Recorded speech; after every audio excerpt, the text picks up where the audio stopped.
Welcome to day 2326 of What's She Up To Now. Sharon Horne-Ellstrom here, documenting my journey and talking about every day, both online and offline business, what works, what doesn't, different lessons learned, stuff that I've done that has been a terrible flop, and things that I've done that have worked out really well for me after usually multiple attempts, multiple tries to get it actually a system or a process or a strategy to work for me or for the people that I work with and help them with their businesses.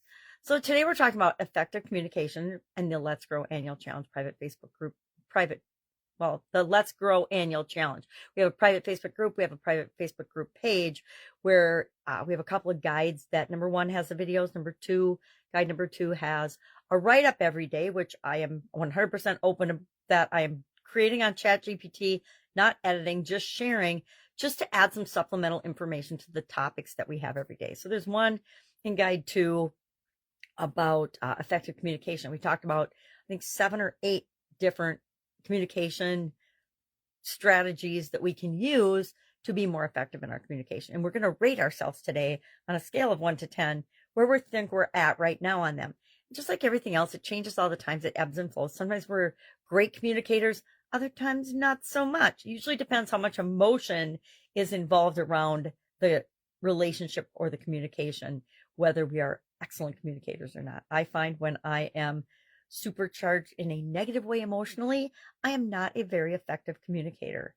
So if I'm having a bad day or if something bad happened right before I interact with somebody, my communication skills, if I haven't taken enough deep breaths, may not be exemplary. Or if somebody harms me or my children or my grandchildren, guess what?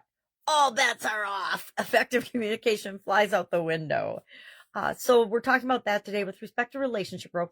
We're focusing on relationships this month in the challenge and growth with respect to our relationships, because this year is all about doing one thing every day to grow. For Supersize Your Business, this year I'm doing something different, and I'm sharing different strategies that I've used and that I'm using, or that clients and people that I work with are using every single day to grow and build and supersize their businesses. So if it's working for them, it may or may not be right for you and your business. You have to always ask yourself, whenever you hear anything, whenever you learn anything, okay, I'm attracted to this. Why am I attracted to this? Why do I like this information? How can I apply it in my life or in my business or in my whatever? And is it right for me? How does it make me feel? If it makes you feel good, it's probably something you should explore more and look into. If it doesn't feel right for you, then maybe you put it in the back burner and you say, okay, I know about this. Think of all the technology and all the information and all the things we know about, but we don't use immediately. But then we hear about it 5 or 6 more times, or something, a new opportunity comes up and we're like, oh my God, I heard about that 12 years ago and I didn't do anything with it because it wasn't the right time 12 years ago. But right now might be the right time, and you'll apply and use the information and do something with it. Take action on it. We don't take action on things. We do, we can beat ourselves up and say we procrastinate and do things. But if the thing was right for us, we would act on it. So I think we need to, like the weather, stop beating ourselves up because we haven't done things in the past. The past is gone. We can't change anything we did do in the past.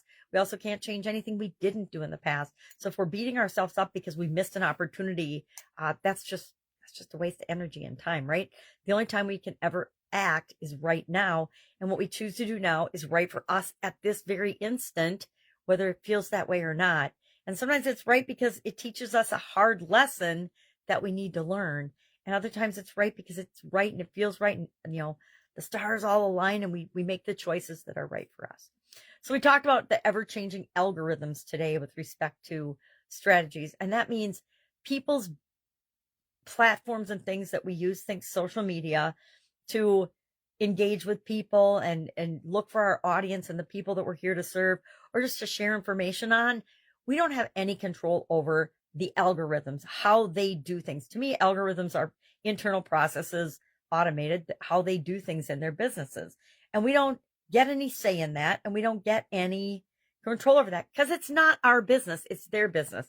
And ultimately, businesses are in business to do what's right for them and to make money. I know that sounds a little harsh, but we're in relationships and families to do what's right for the people that we're in relationships and families. And it's our responsibility to do what's right for us. And so why would we fault businesses for doing what's right for them? Now, we all think that they should be more altruistic and they should do what's right and make the world a better place. Guess what? There are a whole lot of businesses out there that don't care. They're just about the money. They're just about themselves. They're just about doing the thing that they do because they've always done it.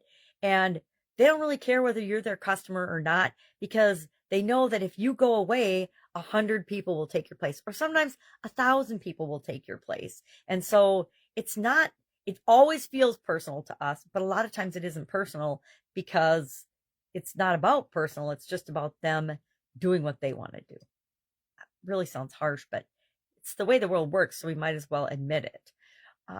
That's all I've got today. If I can help you in any way, ask. So much going on, and I'm definitely having challenges with my vision.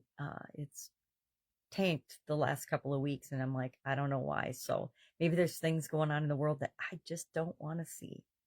All right, if I can help you, ask. Otherwise, have an awesome day, and I'll, of course, be with you tomorrow.